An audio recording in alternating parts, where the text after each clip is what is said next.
Greetings, Breviary readers! Hello, my friends!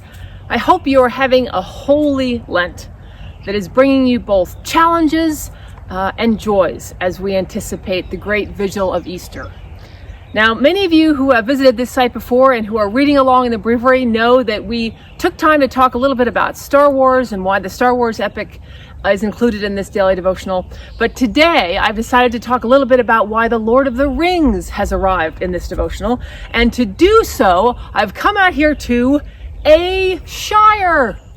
Now, this is not the Shire, but it is a Shire, a nice place where happy are the hobbit feet who walk around here and bring the gospel of peace.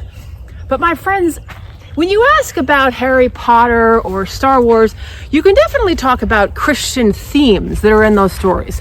Themes of redemption or sacrifice or even friendship. Remember, Jesus says, I call you friends, and there's no greater love than this, than to lay down one's life for one's friend. So it's not that there aren't Christian themes in those stories in the same way as the Lord of the Rings, but if someone asked me, what are the Christian themes in Lord of the Rings, I would have to say, there aren't Christian themes in Lord of the Rings. The whole story is a Christian story. In fact, one of the reasons that we have selections weekly from the Lord of the Rings in this daily devotional is not just because they're inspiring quotations from a great epic. I mean, you could do that for other epics like the Iliad or the Odyssey or Beowulf or something like that. But the reason that I put J.R. Tolkien in this breviary is because he is a master evangelist. So he hasn't just told a story that can fire you up to share the gospel of peace with the world, but his actual life is that of a powerful evangelist. And of this story of the Lord of the Rings, he said this: it began implicitly a Catholic story, and it ended explicitly a Catholic story. So those are his words, not mine. He actually said the whole purpose of writing this story was to do a kind of like a pre-evangelism. And so what do I mean by a pre-evangelism? He and people like C.S. Lewis and Madeleine L'Engle and others of that generation, they really believed that you had to kind of get the secular world ready for the gospel and for its themes and for its invitation and for its drama and its tragedy and its hope. So they believed in writing stories that didn't mention God or Christ explicitly, but that if people could fall in love with those stories, then they might in fact fall in love with the great story that is the source of all truth, not just all stories, but of all truth, the Logos. So they believed in writing stories that were about the Logos. And J.R. Tolkien was how can I say it? He was heroic in that he believed every page of his story, not just a passing symbol of Christianity or a passing character that was Christ-like or very much like the devil and things like that. He believed there's a way that you can talk about everything that paints a whole worldview that is a Christian worldview. And he believed if he could draw people in with these stories and teach and form their minds to see the whole world as part of God's story, without necessarily using the word God, that then when they came across the gospel, they wouldn't just have a reaction to it that they liked it or that it was inspiring. They would recognize something that to them was already true and beautiful. So they believed you had to kind of make good soil in the human imagination. So if you ask again, what is Christian about Lord of the Rings? Because it doesn't even mention God, and you'll notice there is absolutely no religion at all in the Lord of the Rings. I mean, even Harry Potter, there's about a dozen phrases like, oh Lord, or bless my soul, or oh my God. I mean, J.K. Rowling puts those phrases in because they were part of the vernacular, really, of England that she was talking about. But in the Lord of the Rings, there really is no mention. There's one scene where a couple of characters sort of gather and are quiet for a moment, and it feels like a kind of prayer, but that's it. All those books, thousands and thousands and thousands of words, and he never mentions any God or any religion. And he said that was intentional because he didn't want to confuse anyone. He didn't want any rival religion even hinted in his stories, because he wanted these stories from beginning to end to be about God and people seeking and finding God. even the evil character, Sauron, remember, you never see him. We never see his body. We're meant to believe that a person becomes evil enough that they've sort of given away their humanity. And this is a deeply Christian idea. That evil is itself. Remember, God doesn't create evil in our systematic theology. God creates a world in which evil is a possibility. So God isn't completely off the hook, and that could be a much longer video. But God does not create evil the way God creates the Shire, or me, or you, or love, or forgiveness, or truth. So the main point for Tolkien is to tell this story from beginning to end that shows you the grammar of the Christian faith. For example, something like evil. So remember the ring wraiths, these terrible hooded creatures. If you actually look into them, remember they don't exist. They are without being, which is a deeply Christian idea, and certainly a deeply Catholic idea. And remember, Tolkien is a Catholic. And to tell you just a few things about Tolkien's life, if you didn't already know. So Tolkien was born in the late 1800s. He and his brother Hilary were born to his mother, whose name was Mabel. And they actually were born in South Africa, if you didn't know that, because Tolkien's father was a businessman, like a banker, so he was actually born in South Africa while he was working. But then when they came back to England, what happened was his father died, and his mother was left as a very young widow with these two sons. And she actually was a type 1 diabetic. So she was very worried about her sons because she knew her own health was frail. And she did so many sacrificial acts to protect them. But she did one thing that Tolkien loved her for the rest of his life. But it was something very countercultural and actually very dangerous if you were trying to support two boys as a single mother. She converted to Catholicism. Now, my friends, this is a big deal in England. She's a widow. She needs the help of other people to survive. She has these two sons she's trying to raise. And she herself had been from sort of a Baptist lineage. But in England, to actually, with everyone around you in such a strong Anglican culture, that she converts to Roman Catholicism. And she teaches that faith to her sons. She dies early, in her mid-30s, and actually sets up her sons to be raised by a group of priests at an oratory at a faith community that was established by John Henry Newman, actually, just a few decades before. So think about that. So Newman actually, who's so powerful in the Oxford movement, in the Anglican tradition, and then eventually converts to Catholicism, and he establishes this religious community, and it's actually then J.R.R. Tolkien and his brother Hilary who wind up orphans who get raised. And there was a particular priest there that really was the father figure to J.R.R. Tolkien and to his brother Hilary. His name is Father Francis Morgan. And he literally gets these boys at like 10 and 12, and he raises them. And he confers to them what they got from their mother. This idea that the Catholic faith was not just one faith among many. The Christianity was not just one religion among others. It was the way you saw the entire world. It's the way you understood the entire world. They'd gotten that worldview from their mother, but it was really brought home growing up in this religious community. And of course, Tolkien himself thought very much about becoming a priest. He wound up falling in love young, though, with a woman named Edith, with whom he enjoyed the kind of romance that some people wish for their whole lives. But his son, actually, Tolkien had one son who did become a priest.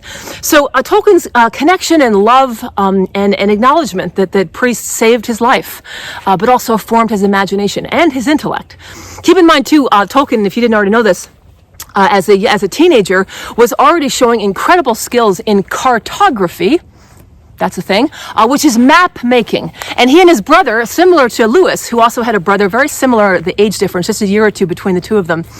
They grew up like Lewis did and his brother, making up their own games and stories and languages. And Tolkien is said to have actually created more than one entire language and civilization.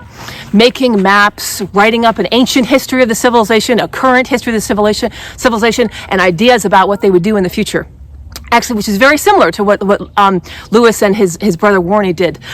So anyway, he grows up as a teenager. He goes off to the First World War. This is very important to understand. Same war that C.S. Lewis fought, and they were really just about, a decade or so apart in age. Lewis dies in 1963. Tolkien died in 1973. But they go off to war, both of them. And Tolkien is in France and sees that just the barbarism of war. And like so many people who served in that war and somehow lived through it, his lesson coming out is that war itself, in one sense, he believed war was inevitable, which is tragic. There's a kind of darkness that you have to admit that runs all through Lord of the Rings, that if you kind of defeat evil in one area, it's going to come up somewhere else. And this idea that no one wins at war. No one wins at war. And yet war is something we should expect because of the darkness and the fallen human nature that we all share. But so that sounds like a real downer, doesn't it? So why are we putting a daily devotional to encourage you to share this great faith with the world? Why have we put in someone who really believes war is inevitable and evil, if you defeat it in one area, is going to prop up somewhere else? But remember, there is in Tolkien a huge, and you can feel it page after page, when hobbits, look at this, hobbits, do I look like the kind of person who can save the world? By the way, it's actually quite cold if you're a hobbit. This is what I'm experiencing. I don't mind that they have big feet, but socks wouldn't be so hard, right? Anyway, the deep hope of Tolkien is that at the end of the world, that is precisely what the second coming of the king will be. This is his view. The eschaton, as we say in theology, the parousia, the paradise, what will come in the end is a final defeat of evil. It happens on Good Friday on the cross. Death is destroyed. But there is this kind of wake of it. There is this wait for us, which is the wake of the power of evil in the world. It will end. Every tear will be wiped away. All things in creation will reach their fulfillment at the second coming. And this is a deep conviction of Tolkien. And it's why someone like a hobbit in the story or someone like Gandalf continues to hope. And it's not because they look around and see any kind of progress of human beings or creatures or anything. They don't. In fact, almost every person in the story eventually falls or is broken. Because think of it this way.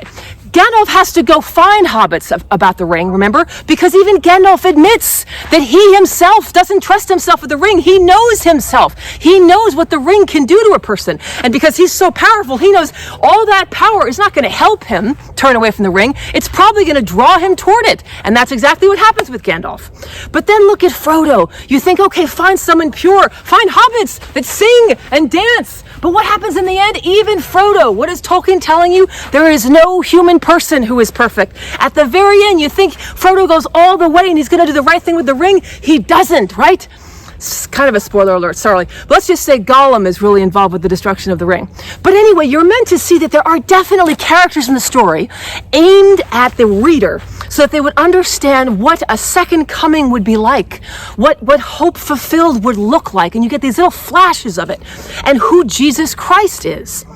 I don't need to tell you that obviously Gandalf is a Christ figure in this story. I mean, he actually sort of dies, remember? And then comes back as Gandalf the White, which is both a resurrection symbol, so he's Christ in that way, but also a transfigured. I mean, Gandalf the White as the way that he's glorified after he's just given his life for others. But he's not the only one. Think of Aragorn, the king. He also goes down to the depths of the dead and comes back up, literally comes back up to the land. So he also has a sort of death and resurrection. And then, of course, Frodo, who is stabbed and sort of comes back to life. But even at the end of the story, you see that wound has really sort of destroyed his body for other people. So he has the kind of, the wound like Christ, and has offered his life. And in the end, his life is given for other people. So you have those three Christ figures, and here's something that's kind of interesting if you hadn't thought about it before. They represent the three, you want to say, roles or titles of the Messiah. Traditionally, and we used to say this in the baptismal rite as well, that when you're baptized into Christ's life, you're baptized into these three roles: priest, prophet, and king. So we have the prophet, of course, who's Gandalf, who's talking about the future, who comes to the hobbits in their beautiful Shire. And there's really no darkness there, but actually Gandalf comes and says, it's really just a matter of time.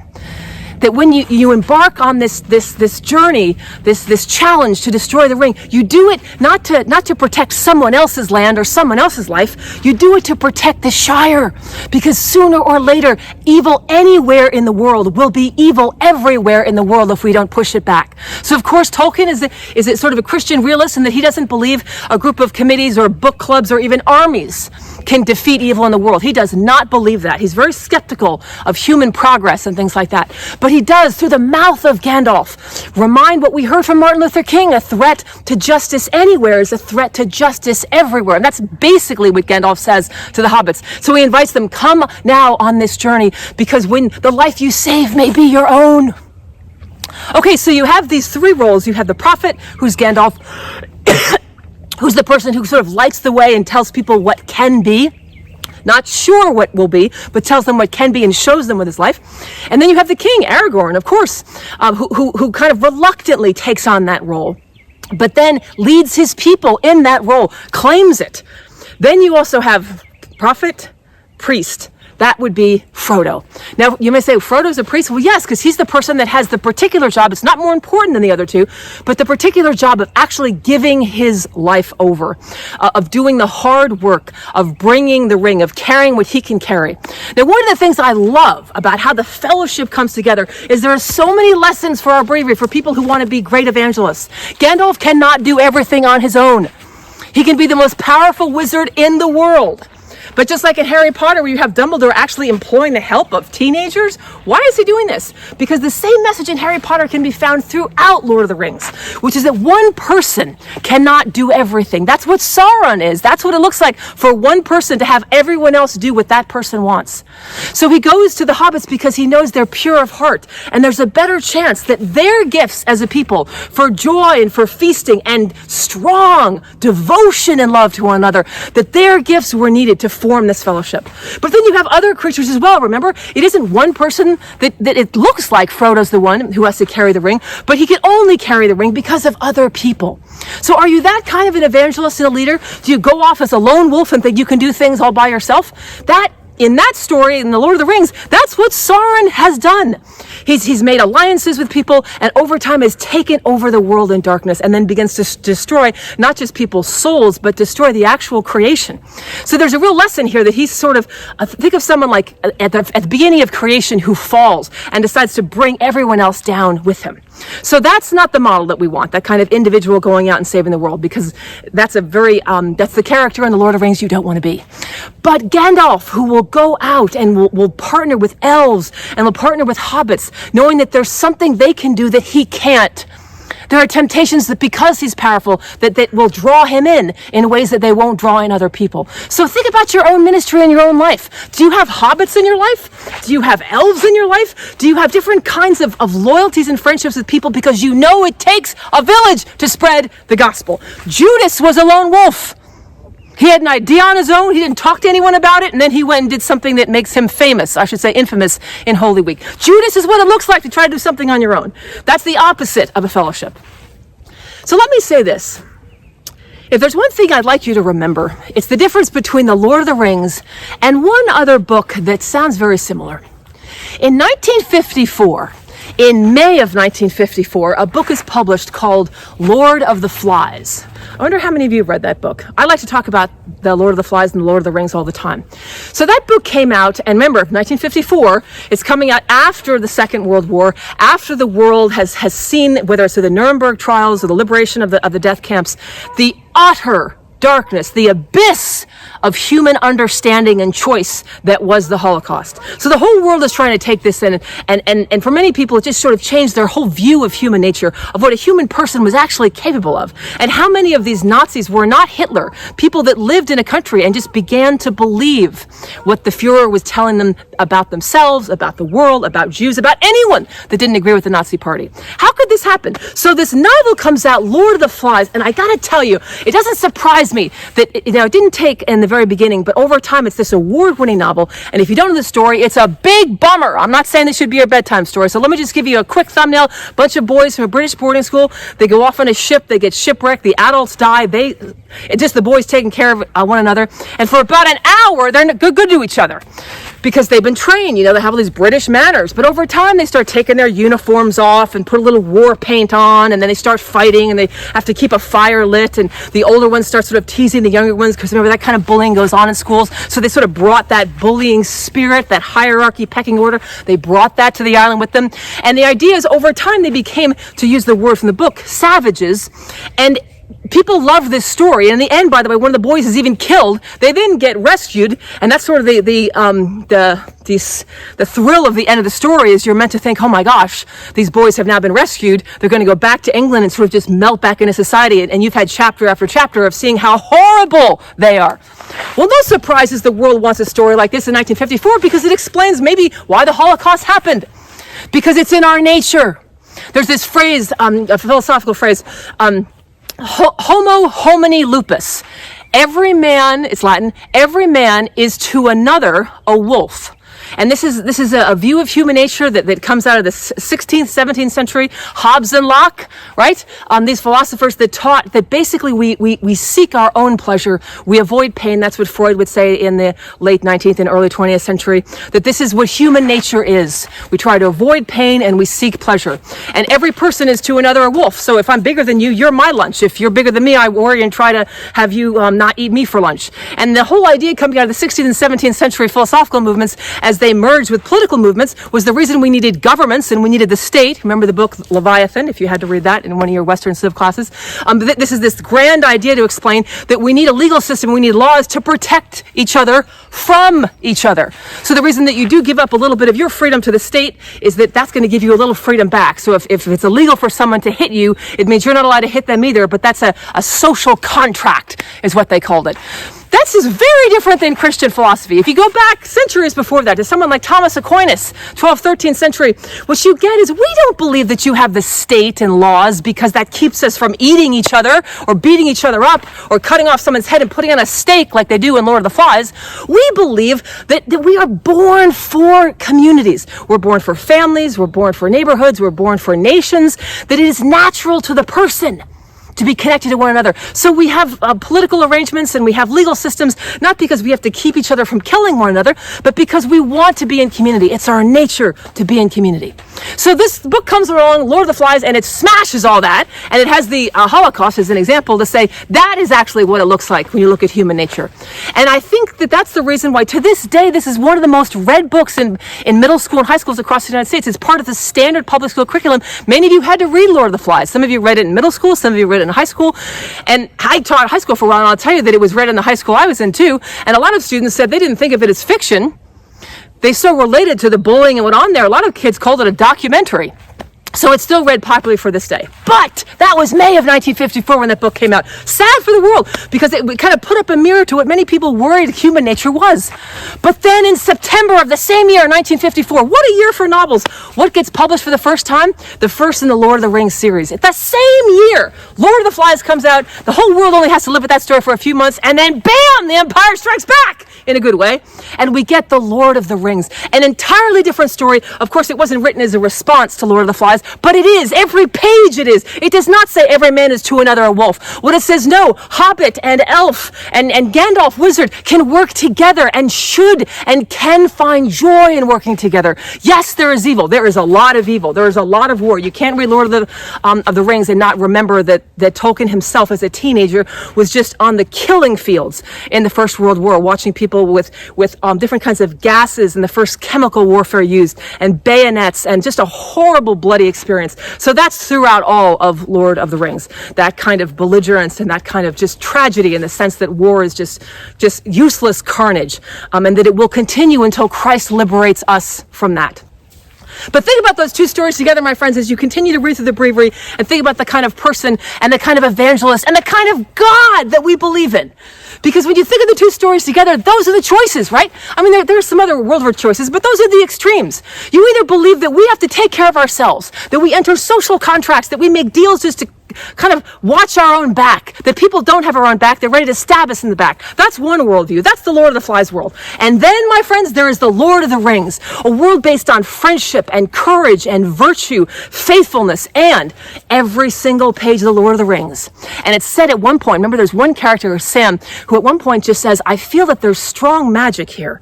That's the closest that Tolkien gives you, that yes, that entire world is pervaded, not by chance, Remember, that's one of the marks of many forms of paganism or primitive religions or anything like that you've ever heard of. And what I mean by primitive is just that we're pre-Christian. This idea that there's chance or fate. None of that in Lord of the Rings. None of it. Things happen because people make choices. And maybe the things that happen to you are not because of your choices, but they're because of someone's choices. And God does have some kind of divine design, some kind of plan, but that the world itself is just shot through with grace and purpose. Think about this. Sauron, who's the great evil person, you may say, well, why does he get mentioned and God doesn't get mentioned? Well, think about it like this. What is Sauron's great sin? It's basically he wants to be God. That's the kind of power he has. That's the kind of power he wants to increase, to be in control of all things, to have all things bow down and worship him. Think of Jesus in the desert during Lent. Well, this is the voice of Satan. This is like someone said yes to Satan. Yes, I want the power. Yes, if you could throw me off on top of the temple. Yes, I want to be caught by angels. Yes, I want to be able to turn this rock into bread and eat. So imagine someone saying yes, yes, yes to all those things. That's Sauron. So think about it. Although God is not a character, what you have in Sauron is this. His only sin is that he's trying to be something he's not. So God is a character every time you think about Sauron, because Sauron's sin is snatching from the true God, who is none of the things that he has become and chosen to be. And he's a rival to God. That's what the war is about. What are all these people fighting for? What if Sauron is able to organize the world such that people are safer? If every man is to another a wolf, why not have a big wolf in charge? He's bigger than you, so you can't do anything anyway, and maybe he'll just order the world and tell them they don't have to eat each other. So his sin is proof that there is a God everywhere in the story. That's why he's evil from the beginning to the end, because at every moment, he is not the creator. He has no right to do what he's doing. And there are people who come together, whether it's small hobbits or great wizards, and they're all fighting for liberation. Why? Why? That's what Tolkien wants you to think about. What is their great struggle? What if you could stay in the Shire and just learn to live with the evil? Why is that unthinkable? For what do we need our freedom?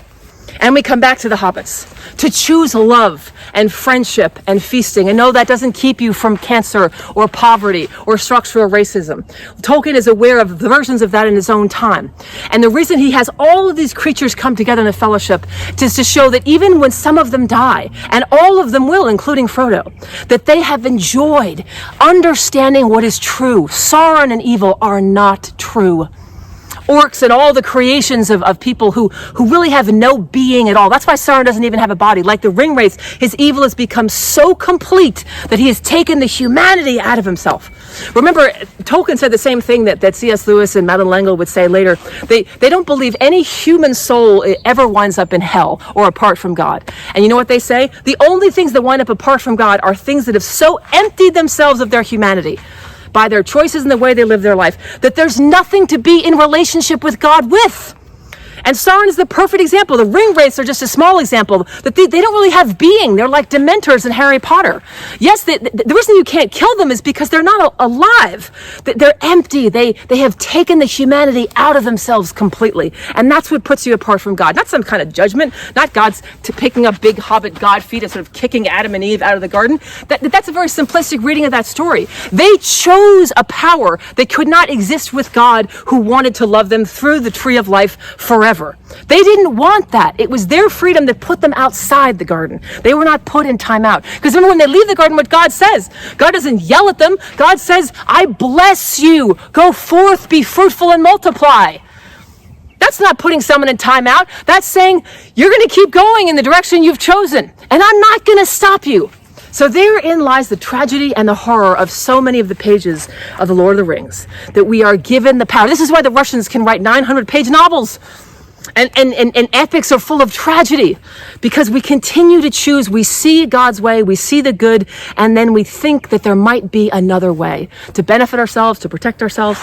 So Tolkien was very clear to say The Lord of the Rings was not a moral story. Again, I end where I began to say, he said it was a Christian story from beginning to end, not a chapter on Christianity, but hints of it.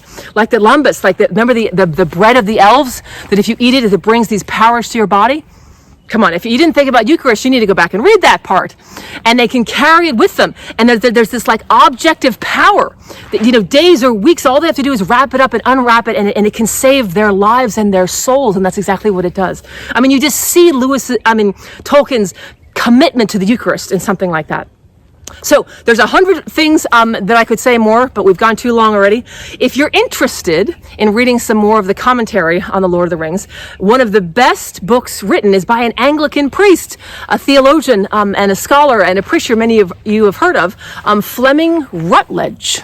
And she, instead of writing a book about Christian themes, she literally, it's like live tweeting the whole series. Her first chapter is the first chapter of The Hobbit, and her book, which is it's like 300 pages, follows the entire series, pulling out the theological links throughout the whole series. So if you're a real Lord of the Rings person and you love reading the quotations here, you've read the book, so you've seen the movies and you want to go deeper, her book is called The Battle for Middle-earth: God's Divine Design in the Lord of the Rings. It's a fantastic commentary, and I commit it to you for Lenten reading if you have time. Otherwise, keep going, keep reading, keep preparing. We're on our way to the Easter Vigil, and I hope that you are finding daily that kind of inner hobbit in you. Not all of us are born a Gandalf, but remember, the world is saved by the friendship, by the fellowship, not the Lord of the Flies, which remember, that's a title for Satan. Or Sauron, if you want to think of it like that. That's not the story we follow in the Christian church. We follow a Lord of the Rings world. That's our faith. That's our worldview. My friends, I'm praying for your Lent. Peace be with you.